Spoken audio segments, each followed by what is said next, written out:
আমরা দেখতে পাচ্ছি নারায়ণগঞ্জ চেম্বার অফ কমার্স এর পক্ষ থেকে কমিউনিটি পুলিশিং, অর্থাৎ তারা সড়কে যাতে জ্যাম না লাগে, সড়কের শৃঙ্খলা ফেরানোর চেষ্টা করতেছে। এখানে আমি একজনের সঙ্গে কথা বলবো এদিকে করে।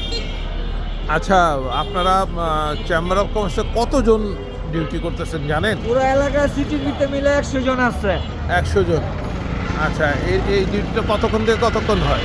সকাল 8টায় আসে, 2টায় যায়, আর 2টায় আসে, 10টায় যায়। আচ্ছা আচ্ছা, তো কেমন আপনারা ঠিক করতে পারতেছেন? কোনো ডিস্টার্ব হইতেছে না? কোনো ডিস্টার্ব নাই। কি কাজটা কি আপনাদের? আমাদের কাজ হলো বড় অটো, একজন তো আমাদের কাজ হলো বড় অটো ঘুরাই দেওয়া 29, বড় অটো আর জামজট ক্লিয়ার 29। হ্যাঁ বলেন। আমাদের কাজ হচ্ছে যানজট যাতে না পড়ে, যানজটটা ক্লিয়ার করার জন্য।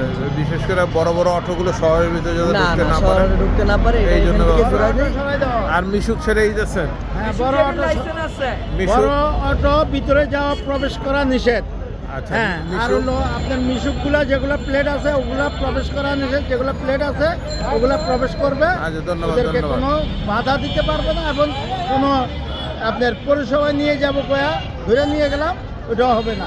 আর ধন্যবাদ ধন্যবাদ। আসলে যে দর্শকরা আপনারা দেখলেন যে আসলে এখানে দায়িত্ব পালন করতেছে, এবং আমরা লক্ষ্য করছি রোজার প্রথম থেকেই শহরে যানজট কম তুলনামূলক। এই কারণ একটাই, এই ধরনের যারা দায়িত্ব পালন করতেছে চেম্বার অফ কমার্স তাদেরকে নিয়োগ দিয়েছেন, তাদের একটা দৈনিক ভাতা দেওয়া হয়, এবং এই জন্য তারা এই শৃঙ্খলা বজায় রাখার চেষ্টা করছেন।